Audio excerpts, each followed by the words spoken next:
What's up, everybody? Welcome to the Pick Six Podcast, CBS Sports Daily NFL Podcast. I'm Will Brinson. I'm your host. It is Wednesday, November 10th, and that means it means many things. One, it's a Wednesday. Two, we're halfway through the week. Three, we're, a day away from more professional football because we didn't want that. And four, of course, it's a Brady Quinn football show! Pew, pew, pew, pew, pew, pew, pew, pew, pew. It's hump day, baby. Hump day. Get excited. Hey!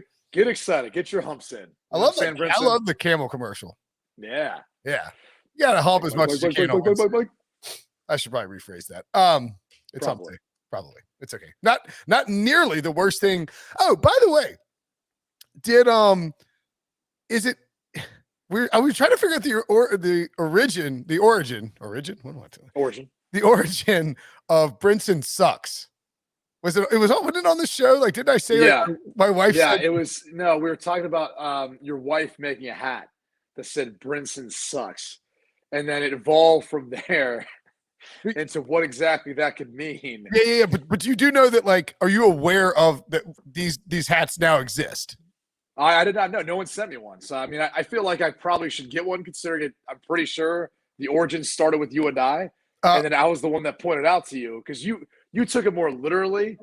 Yeah. And then there's like a kind of figurative way. Look what Ryan Wilson got from podcast listener Lewis earlier this week. Wow. That is so well done. Yeah. That is like amazingly, like even the font and everything. I mean, it represents you. It's exactly how it should actually look too, in explaining that Brinson does suck. Yeah. Correct. We actually have some. I had a hat, a Brinson Sucks hat. We gave it away on a live stream. I should have kept mine, my original one. There were like 3 prototypes original that are maybe like 18 months, or actually probably a couple years old. And then these are brand new, hot off the presses, and we're giving them away on our live streams. So if you want one of these hats, which you can see, of course, on YouTube.com/pick6, you need to come join us on Sunday, Monday, or Thursday night after the primetime game. We do a pregame leading up to it. If you get in the YouTube before Wilson on Sunday or before Breach on Monday, you'll get 2 entries for the giveaway for one of these hats. Anybody who puts their name in over the course of the show, basically the first like 3 quarters of the show, will be eligible to win it, and we give one away per episode, and they are apparently wildly popular. And how do I find one? How do I get one? Because I mean, I think it's a pretty true statement. I don't know that a toboggan or a beanie is great for, although maybe. Oh, I know. Maybe you do the big college pregame show in like in a Brinson sucks. Oh man, we could launch this merchandise. People would be like think about this in Ann Arbor, Michigan. People be watching things. Why is he wearing a Brinson sucks hat? And I'd be like, hey, I'm just representing my boy Willie Brinson. That's right. That's right. I mean, 6 pod. What up? I don't think that Fox would let you do that, right? I don't know that maybe I could put it on. Maybe I could do this. Maybe I could stage it where I put it on someone in the crowd. Oh. And then I just point to it. I give it like camera time, right? Like I'm talking to the camera, pointing to the camera, just put my arm around someone who's next to me that happens to be wearing a Brinson sucks hat. And then the next thing you know, you look up and there's people like hashtag Brinson sucks signs. It would be incredible. I mean, like, it'd be amazing. What was that? You have to understand when we're at those events, you can pretty much talk anyone into doing anything. Oh, so yeah. I could probably create a sign and get someone to wear one of those hats and get them on camera. Let's do it. I mean, look, there's only, I tune into the Fox pregame show just because we're friends. Like, I don't really even, you guys are very Big Ten-y, and I'm not a Big Ten guy, right? I mean, we're really not, actually. We talked at length the other week about some other conferences. I'm going to talk a lot about ACC this week. Talking about a big matchup for your old Wolfpack. Big matchup. Well, are you guys going to be able to stop Roberson and A.T. Perry? I don't know. We're going to find out. We'll find out. We should be able to slow down Wake Forest to the. Not stop them. They're. You wouldn't been able to slow them down, really? No. But I mean, I'm not sure they played any good defenses either. We have a pretty good defense. That's kind of the ACC, but yeah. Sure, ACC is terrible. I mean, it's going to come down to Pittsburgh versus NC State or Wake. Sign me up for the Kenny Pickett laser show. All right, that's all I'll say about that. Look, Ryan Wilson's slow to put Kenny Pickett as his number one quarterback. What is he doing? Move him into the first round. The more you watch him, the more you're going to say, yeah, I don't know what I was thinking. He should be the number one quarterback this year's draft class. I agree with you completely. Even though I think that the hang up on Kenny Pickett is that people feel like he's old. I'm like, Joe Burrow was old. Yeah, who cares? I mean, like, They're the equivalent to one another. Like, they were old. Like, okay, who cares? Can he go in and sling it? All right, cool. Sign him up. yeah, I mean, it's not like he's 23. He's still really young. He's not Brandon Whedon. All right. Yeah. You know, he's not Chris Winkie. He's not 30 years old. He's not Taysom Hill, who took like a mission for 2 years or whatever it was. Came back. Steve Young. Out his eligibility. Yeah. Did Steve Young take a mission too? Steve Young ended up being good. He went to BYU. I don't know that. Chris Winkie was drafted at the age of 29. Like, that's, in all due respect to Chris Winkie, but I mean, Brandon Whedon was what, 28, 29? Let me look. Probably. I mean, it's literally the stupidest thing. He was 29 too. Why would you draft a 29-year-old quarterback? It's like, or the question is, in this day and age of science and technology, why wouldn't you draft a 29-year-old quarterback? Like, maybe we'll get to the point where we go 35. That's so young. Yeah. Who doesn't want a 35-year-old behind center making mature, intelligent decisions? Yeah. Look, if you don't make it to the NFL until you're 29, it's a red flag. Okay. Like, but that's unfair. I mean, think about how many actors have been out in Hollywood their entire life, and then finally the role fits them at 55 years old, you know? I mean, who knows? Maybe that's Tom Brady. Like, maybe Tom plays till 55 and he opens the door for some other 45-year-old quarterback. He's just been waiting out there the whole time, practicing, working really hard, and he's ready for his big break. He's ready for that opportunity, Will. I hope that Tom is able to finally break through. I hope he's able to finally explode and figure things out. Okay. What, you're saying it wasn't good in Ted? Is that what you're saying? Wasn't he in Ted or Ted 2? Yeah, he was definitely in one of those. Who would you say is the best NFL player as an actor? And I'll give you all time, by the way, too. I mean, didn't Terry Crews, did he play in the NFL? Or he just played football? If didn't he play? I got a picture of me and Terry Crews. I know The Rock played college. He didn't go to the NFL, though, I don't think. Terry Crews. Let's see. I'm pretty sure he played for Atlanta or like New Orleans. Let's see. Where is this? Drafted by the Rams in the 11th round. What are we doing? Wow, that'd be nice. 1990. Yeah, right. 1991 NFL draft. 6 games with the Rams. No games with the Packers. 10 games with the Chargers. I'm reading off his Wikipedia page, obviously. 16 games with Washington. And he also played for the World League of American Football, aka NFL Europe, during the 1990s. So not Atlanta or New Orleans, which for some reason I thought it was like a product of the NFC South, but I was way off. But would you say he's the best actor, or is it OJ? Which I don't even know if we can say that, considering OJ's history. OJ wasn't really a good actor in Naked Gun per se. I mean, was he? I don't know. Some people might say he was a good actor. I'll tell you this much: he was a good actor in this. I saw this film. He was in a courtroom, and he looked like he was acting in that one, but that seemed like it was more real life. So. How old were you when that happened? Like 8? I was young enough to remember a few things. You know, Johnny Cochran. You know, if the glove does not fit, you must acquit. Yeah. Do you I vividly remember understanding at a young age the difference between the burden of proof in a criminal case and a civil case. Because I remember thinking as a young child, that how could you not get convicted criminally, but convicted in a civil suit, right? And then still be able to walk around like nothing happened. It's like, well, it's a little more complicated than that, but that's a scary thought when you think about it. Wait, does I guess Dwayne Johnson doesn't count, does he? Well, did he play in the NFL? I know he played in college. Did he make it to the like? Oh, wait a minute. I know who the answer is. I believe that it's got to be. Wasn't Jim Brown an actor? Oh yeah, what am I saying? Jim Brown by far might be the best actor. Yeah, it's got to be Jim. JB, Brown. Man, he can act. Yeah, he can act. Yeah, and obviously a hell of a player, the greatest all time. He's got yeah. That's the answer. Is Jim Brown. Well, what about Brett Favre though? I mean, he was pretty good in Something About Mary.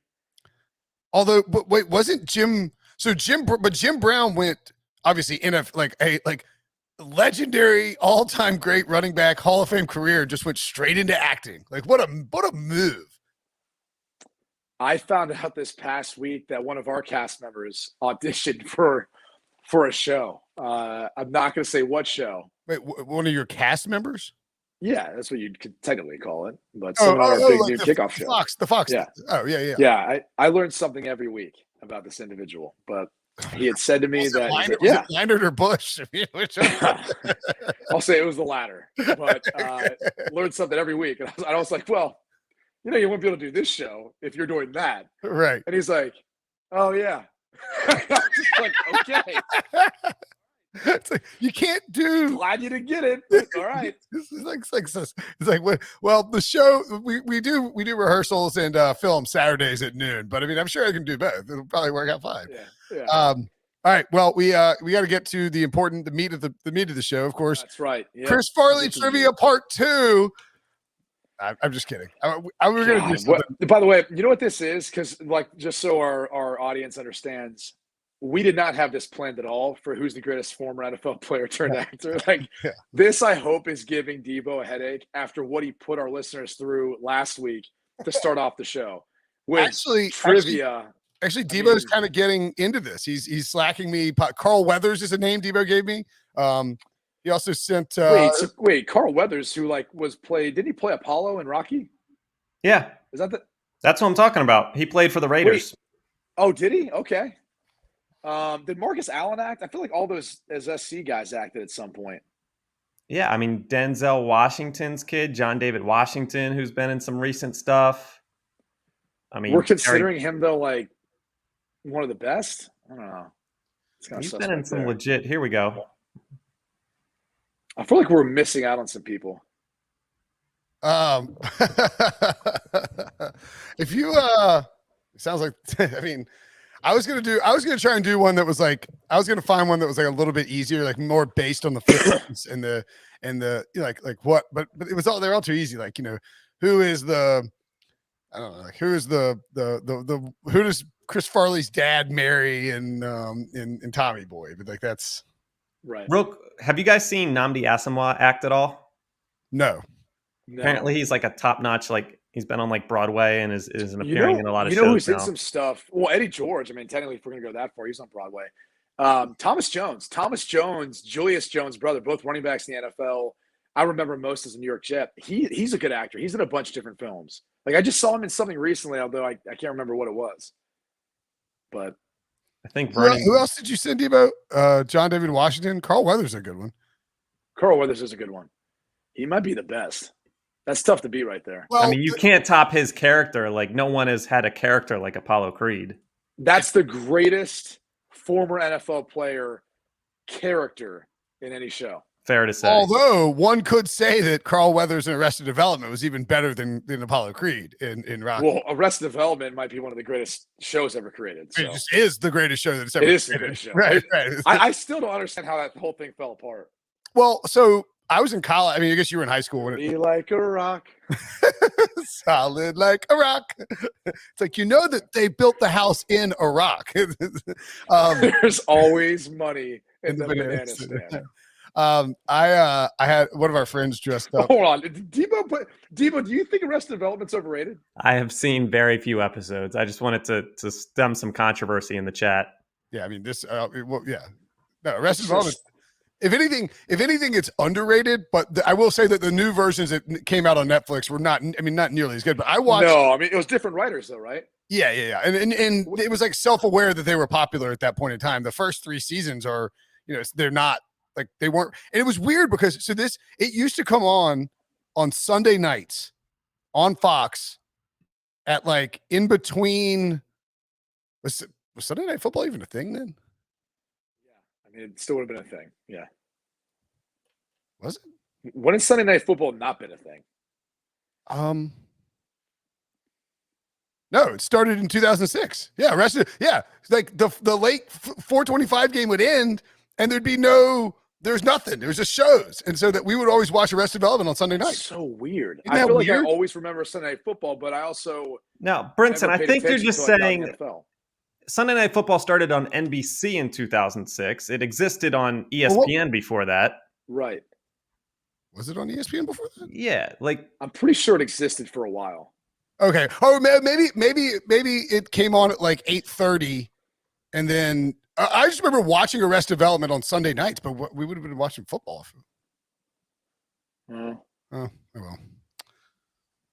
Who knows? I mean, who can remember these things? Yeah, it probably was on. That doesn't make any sense. Of course, they would have had Sunday Night Football. So what's the consensus, though, on the former NFL player turned actor? Is it Carl Weathers? Carl Weathers. Weathers? Is that what we're saying? Weathers. It's like Nagy. At Nagy, yeah. I've been conscious of that now ever since that point, and I feel like no one's catching on. And I'm hearing a lot of Nagy's. Like now I notice it. Now I can't not notice it when someone else says Nagy versus Nagy. Nagy versus oh no, what am I? Of course, Sunday Night Football is always a thing because we would always bet on the Seahawks on Sunday night. Oh no, we bet on what am I talking about? But why do I not remember? I mean, I guess I don't remember anything from college. But. The beer. It's all the beer you drink. Well, it's killing brain cells. Well, yeah. I mean, that's the whole point. Yeah. But I feel like Sunday Night Football now is a much bigger thing than it was back then. It's not ratings wise. The ratings have been down. The 4:00 window dominates now. Does it really? Yeah, I mean, not to get into specifics, but that was like one of the strategies of Fox with why they do our whole big game at noon. And I know it's not always popular fan bases, but go through this year, every week in college football, I guarantee you the noon window has won out more often than not as far as the highest rated game of that Saturday. It was this past Saturday. Well, why is that? I think it's because you've got an audience that's tuning in. There's not the fatigue of going through a 12:00 window, a 3:30 window, a primetime window. You know, where you think about the NFL, you only have two windows. You're 1:00, 4:00. You get the Sunday Night Football. You know, maybe people are just tired of watching football at that point. I also feel like there's late start times, right? Which plays a little bit of a factor into I mean, I think a lot of my friends don't stay up for the whole Sunday night game. How could you? I mean, unless we have to because it's our job, you probably don't. You know, you probably are like, I'll go to bed. I'll see what will happen. If you have to be like an office at 8 a.m. the next day, it's pretty tough to stay up till midnight watching like the Rams and Titans slug it out in a game. You know, like you can kind of tell for them, like or Monday night. You know, you're sitting, you watch the first half of Bears Steelers, you got to be in an office at like 7:30 the next morning, or you're going to be like, I got to watch the second half of this game. No, I'm going to bed. I mean, unless you're a huge Bears fan, you want to see the growth and development of Justin Fields. Yeah. You want to see those final moments where he's giving you the middle finger to all those Bear fans who are doubting him and all those naysayers out there. Right? It was a Dan Orlovsky. He doesn't work hard. Whatever else was said during the draft process. Get out of here with that BS. Oh, sorry. Well, let's talk about Fields. What do you Fields for MVP? Yeah, that's a little much. I don't even think he's going to be up for Rookie of the Year, which is on a rundown at some point. Yeah, it is. I do think he's the type of player that if you watch him at Ohio State, he got better and better and better. And literally, like Mike Patrick was always on Sunday Night Football, wasn't he? I've conflated. Yeah, of course. Who's Mike Patrick? Like the sports broadcaster. I don't remember Mike Patrick. Isn't it Mike Patrick? Yeah, you know Mike Patrick. I now I have to look up a photo of Mike Patrick. I mean, what network was he with? ESPN. Yeah. Oh yeah, Mike Patrick, Joe Theismann, Sunday Night Football, Sunday Night NFL on ESPN. There we go. Click on that. There you go. I do not remember that. I'll be honest with you. I don't know what year that was. I do not remember that. I don't know. At some point in time, man, he's old now. I would. Anyway, I don't. Maybe the voice I remember. I don't remember. You'd remember the voice. Yeah. Why did I think there was no Sunday Night Football? What the hell's wrong with me? I go back to the beer. Yeah, it's just copious amounts of drinking. Now we'll look up because that Sean Alexander game against the Raiders, where he had like 5 rushing touchdowns on a Sunday night. Was that the year Sean Alexander won the title MVP, for most rushing touchdown or MVP? Yeah. Let's see. Oh yeah, because he had 266 rushing yards. Wow. Isn't that right? Good God. What a day. It's a big night. Yeah, that's a big night. Yeah, it was Sunday night because he had, Alexander set franchise marks for 266 rushing yards and an 88-yard touchdown run as the Seahawks beat the AFC West leading Oakland Raiders. This was on November 11th, 2001. I actually remember that night. I think we could probably look it up. Ooh. You know, just thinking about too, by the way, for best, NFL player turned actor, Dan Marino. Oh, Ace Ventura. His cameo in Pet Detective was pretty Cameo? Yeah, it was more than a cameo, I guess. Yeah, he's just straight up like isotoners. I mean, come on, dude. Hey, Ace, you got any more of that gum? That's none of your goddamn business, and I'll thank you to stay out of my personal affairs, Dan. Can you imagine, by the way, Jim Carrey comes to Dan Marino, he's like, hey, I got a role for you. Want to be in this movie with me? Jim Carrey wasn't even famous. I mean, like he was that put him on the map. That I still remember going to the movies. Oh yeah. I remember it was around my birthday. I think when it debuted during that time of year. And my dad was like, hey, the reviews are great. It takes me and some buddies. We got some popcorn. I was crying. Like, it was one of the funniest movies I've ever seen. I remember sitting in the theater off of Main Street in High Point, I can't remember what kind of, but it was just the only theater like in town, right? And it's February 4th, 1994 is when it came out. I don't remember the date that we went and saw it, but I remember holding my side in pain. I was laughing so hard at Ace Ventura. It was, I mean, I didn't have any expectations, to your point. Like, he wasn't a well-known actor. Outside of reviews, that's really all it was. But that style of comedy and just the way he acted in that movie, and then you kind of tie into football and other things. Like, it was one of the funniest things I'd ever seen in my life. Like, it was the opening scene. Like, it's still like, if you go back and watch it now, it's hilarious because people forget about the because it's not. Like he's walking down the street in the UPS uniform or whatever. Yeah. The little face he makes and he actually throws the package behind him. He's like, and by the way, how different is that now with Amazon or whoever else delivering? Right. It'd be like a drone flying in. He wouldn't believe it. Okay. Anyway, let's talk some awards because we're about at the mid-season point. Although we could do this all day. We're about at the mid-season point of the year. We both had Kyler Murray as the MVP a quarter of the way through the season. Who would you pick as your mid-season MVP right now? And bear in mind that, like a few years ago, 2017, I had Alex Smith as the mid-season MVP award. I didn't think he was going to win it, but sort of recognizing somebody for their performance halfway through. Yeah, and so we can kind of naturally do that, right? Like, I've still got Kyler Murray.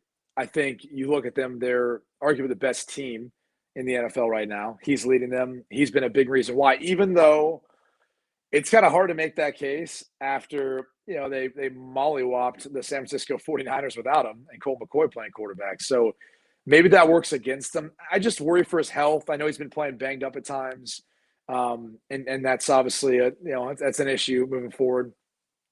And I think you look at Tom Brady and what he's doing. It's hard not to think that they're not going to continue to operate a high clip. It's not as competitive a division in the NFC South compared to the NFC West. And just something tells me he's going to stay healthy. He'll be fine through it. So I've got Kyler Murray now. I think it could end up being Tom Brady when it's all said and done with the season he's putting together so far. The futures markets are a little cloudy in the sense of the ability to. We can find odds out there. And Tom Brady is right there. It's actually ahead of Kyler Murray, plus 340. Josh Allen, the favorite in some spots, 3-1. Kyler Murray, 6-1. I don't. Why would Josh Allen be, especially after this past week? I mean, if anything, I feel like he almost set a bar last year where, like, that's where he needs to get to, if not more. And that was just in the conversation. And he's nowhere close to where he was a year ago. So, by the way, neither is that offense. It's not just on him, but that offense isn't. So that would not be a bet that I'd want to, hang my hat on. I think Lamar Jackson's one, especially with the way he just carried his team recently this past week over the Vikings. 11-1 for Lamar right now. And look, those are great odds, good value there, considering that, like, if he just stays healthy, which he's, he has, he should be able to put up enough numbers and be able to put in that, make a run for potentially one of the top spots in the AFC. Agreed. I had Tom Brady as the MVP now, mainly because Kyler missed a game, but I'd be fine with giving it. In fact, I really should give it to Kyler now because he's probably not going to win it at the end of the year, and you sort of want to reward the guy. I have 3 names I want to ask you about really quickly from a value perspective. Ryan Tannehill, I'm seeing at 34-1. He was 75-1 on Sunday night. I don't think their offense is conducive to, like, anyone who isn't a running back winning an MVP. Even with Adrian Peterson there now. The theory is if they were to get the number 1 seed, could he win it if everybody sort of treads water? Like Brady doesn't go. And I don't think Tom Brady's going to tread water. I think he's going to have a monster year. But you know what I'm saying? But even then, like, he's still got to catch up stats wise to everyone. Like, it would pale in comparison. I have a hard time believing and by the way, this is almost like the Heisman argument. Like whoever wins the Heisman in some years, like you're going, is that really the best player in the country? Probably not. But he's on a team playing for the national championship, so we give them the award. Like that's what the Heisman committee does. Yeah. And that's almost like what you're saying now with the MVP. So I don't know if that's the way to go about doing it. It'd be hard. It'd be hard to imagine that's worth the money putting it on that. I would want 50 to 1 or better to bet on Tannehill, and you 100 to 1. Okay, all right. Derek Carr 50 to 1. Now that one I like, and the difference is because even though the defense has improved, it's still all on him. They obviously lost Henry Ruggs, tragic situation. Of course. They're bringing in Deshaun Jackson, hoping he can replace some of what's lost. Maybe by the time people are listening to this, they'll have Odell Beckham on the roster. We don't want to speculate on that too much. Who knows? You don't know what's to happen with that. They lost their head coach. Like, there's all of this up in the air. Meanwhile, Derek Carr just keeps playing at a high level. So he's one I'd love to see, and especially if they could somehow win that division and be one of the top spots, because I think he's been thrown around a lot in the media for whatever reason. He was never good enough for John Gruden not to flirt with whatever quarterback was in the draft, and he's continually gotten better and better and better every single year. And by the way, they would actually allow David Carr's since deleted tweet about Derek winning MVP in within 20 minutes or right after the Henry Ruggs situation happened. David Carr's tweeting about his brother. Like you know what? Maybe let it breathe. Let's not do that, pal. The other guy I want to ask about is Wilson and Breach mocked me for this, but as soon as I get a chance to bet it, once it pops up on my site, I'm betting it. I don't care. It's a daggum principal play, Brady. 80 to 1 I'm seeing right now. Patrick Mahomes. Yeah, he's going to have to put together some really big performances. He's got 9 games left. Maybe he flips a switch. The Chiefs go 8-1 or 9-0. And how many touchdown passes does he have right now? He leads the league in interceptions. No. It's Joe Burrow and Sam Darnold who lead the league in interceptions. Mahomes currently is at 20 touchdowns, 10 interceptions, averaging 281 yards per game. He leads the league in completions and attempts, which is a little surprising.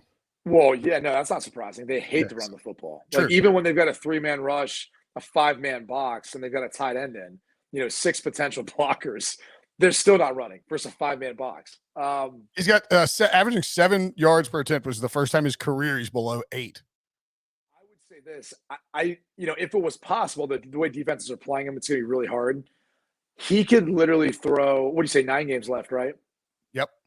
He could throw 2 more. I mean, he could have 38 touchdown passes, maybe over 40. And that's putting you in a mark that I think is going to grab a lot of attention. I mean, for as bad as he's played this year, they're only 2 games back. They're only 2 games back of the number 1 seed in the AFC. Right. Which is crazy to think about. It is. They've been terrible. And I mean, have you noticed anything else watching them besides what we talked about? Really, just like it's defenses are saying. I mean, the defense is finally starting to pick it up a little bit. Like we saw that, most recently. What's that? They've been playing bad teams too, but yeah. No, that's a portion of it. But they moved Jones down now on the inside, the interior. That's helped. Like you saw how he was getting after Jordan Love throughout that game. That helps out Frank Clark, at least rushing off one edge. Yep.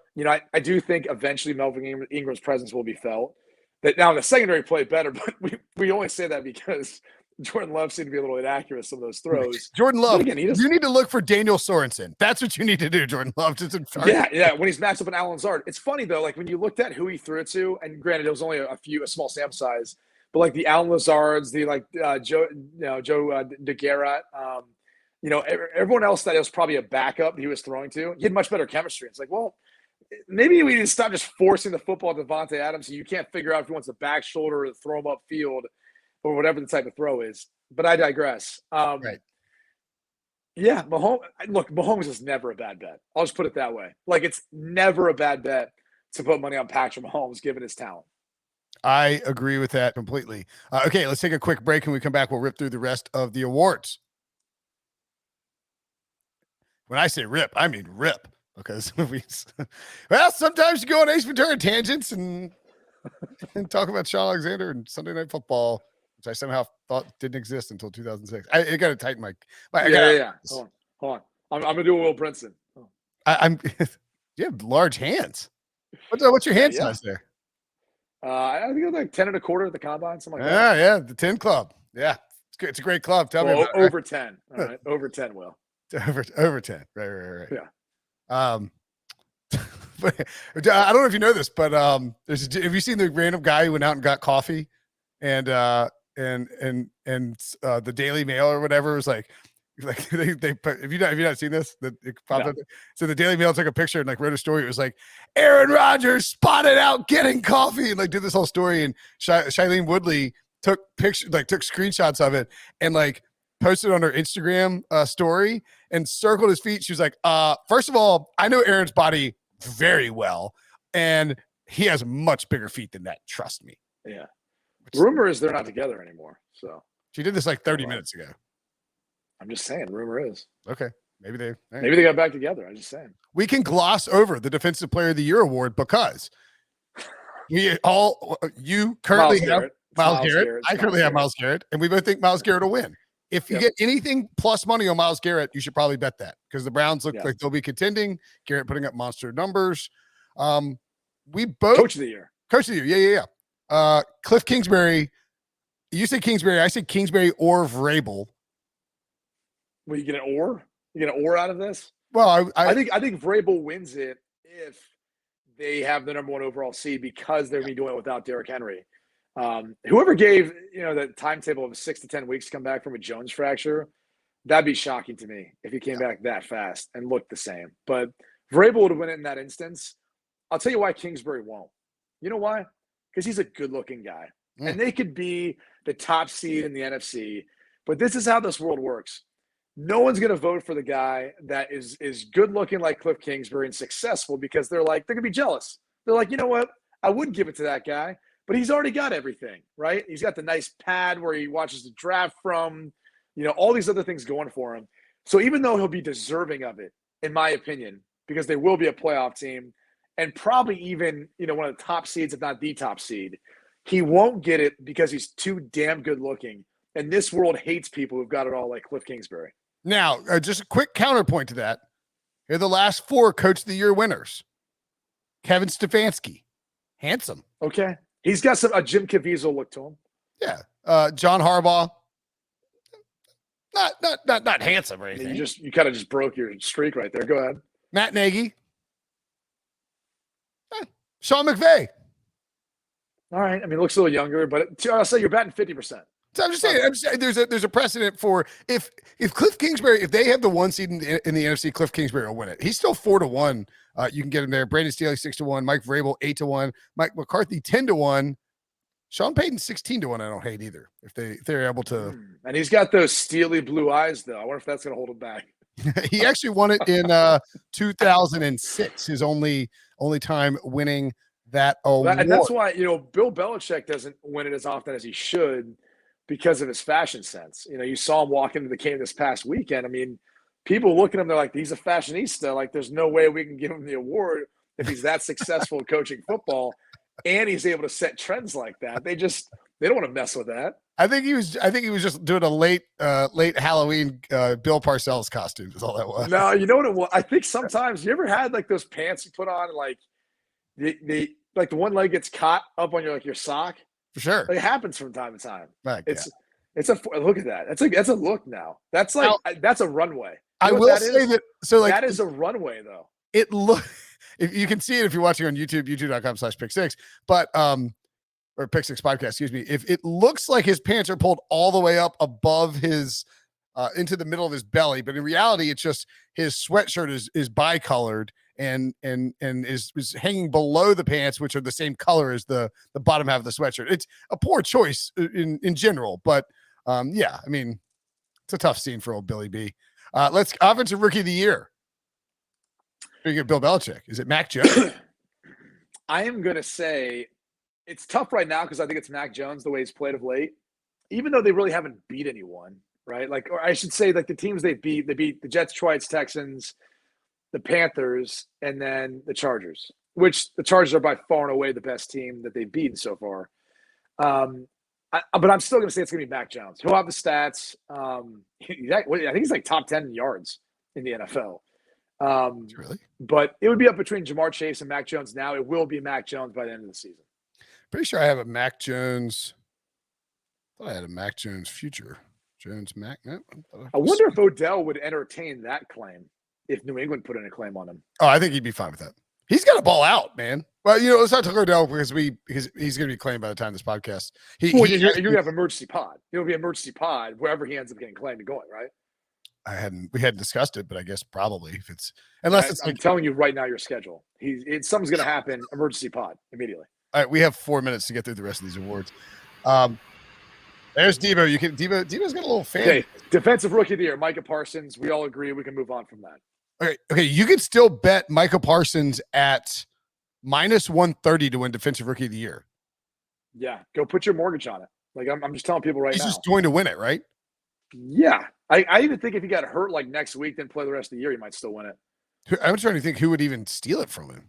Jason Oweh's next at 8-1. Azeez Ojulari at 10-1. I mean, a guy who's made a huge impact that never gets enough credit is probably Christian Barmore. Like he never will, but he's been pretty darn good. He's not even on the Tryon odds in Tampa. list.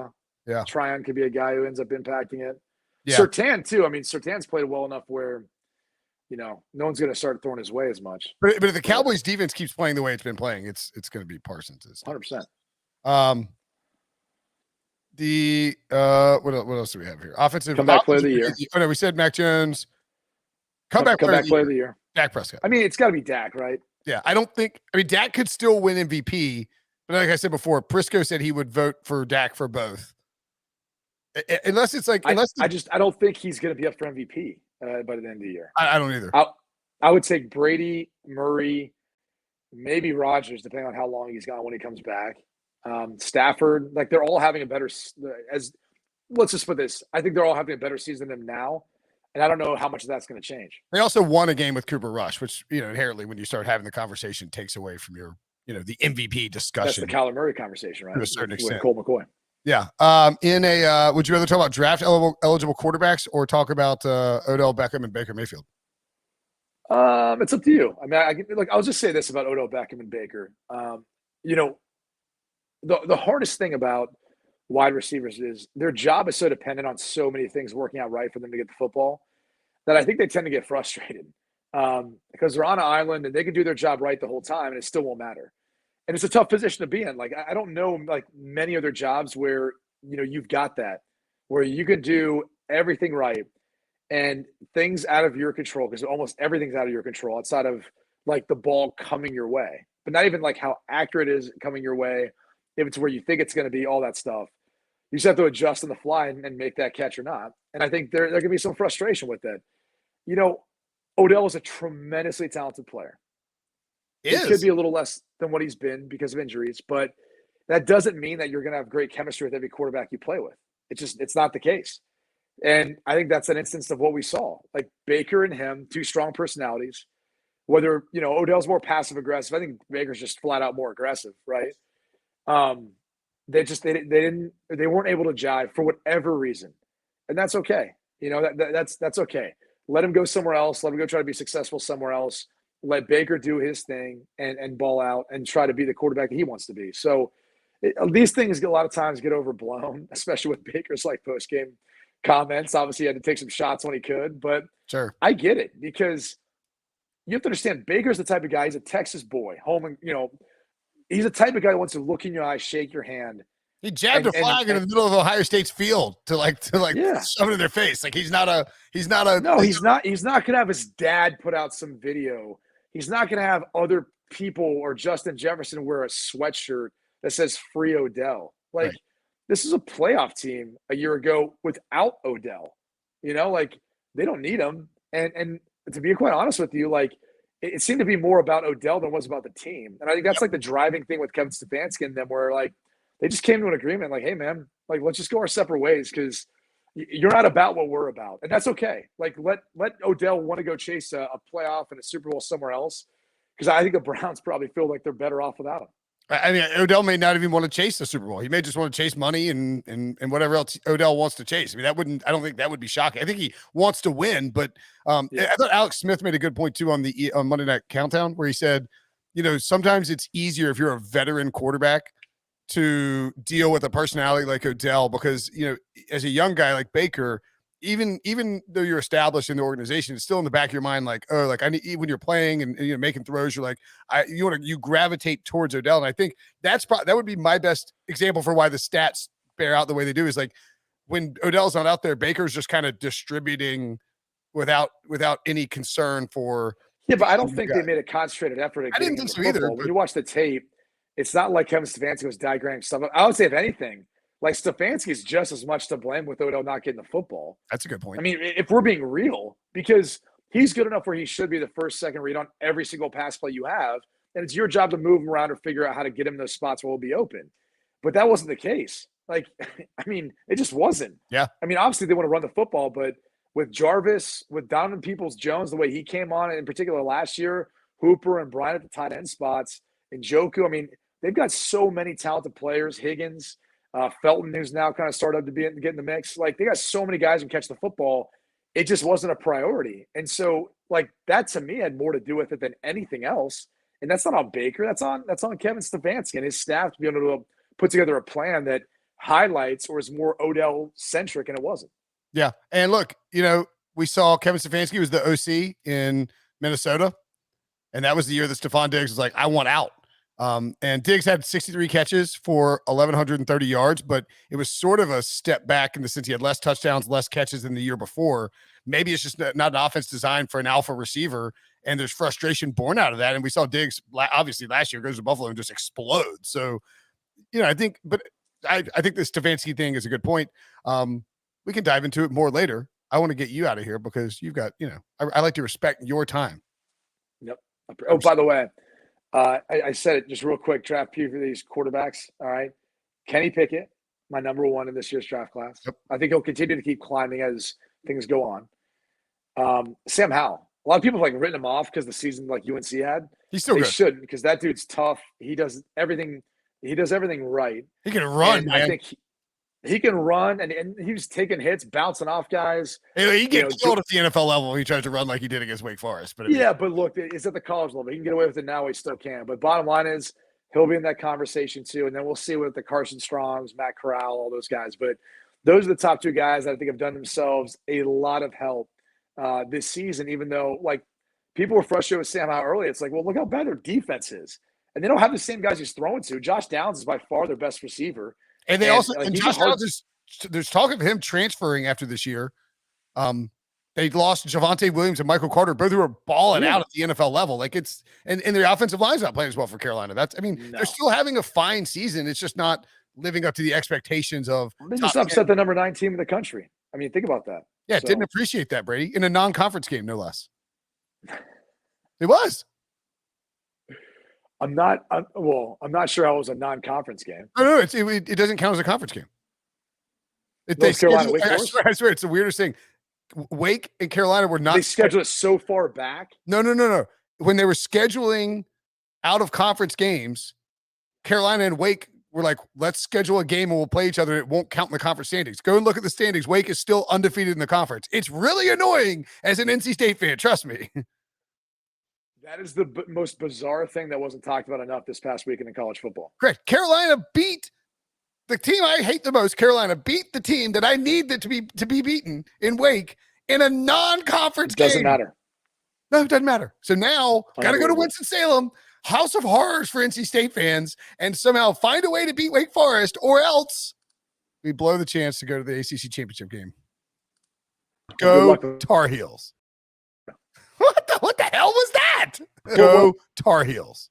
Oh, where did that come from? Unbelievable. All right, Brady. Always fun, man. We'll talk to you next week. Go Tar Heels.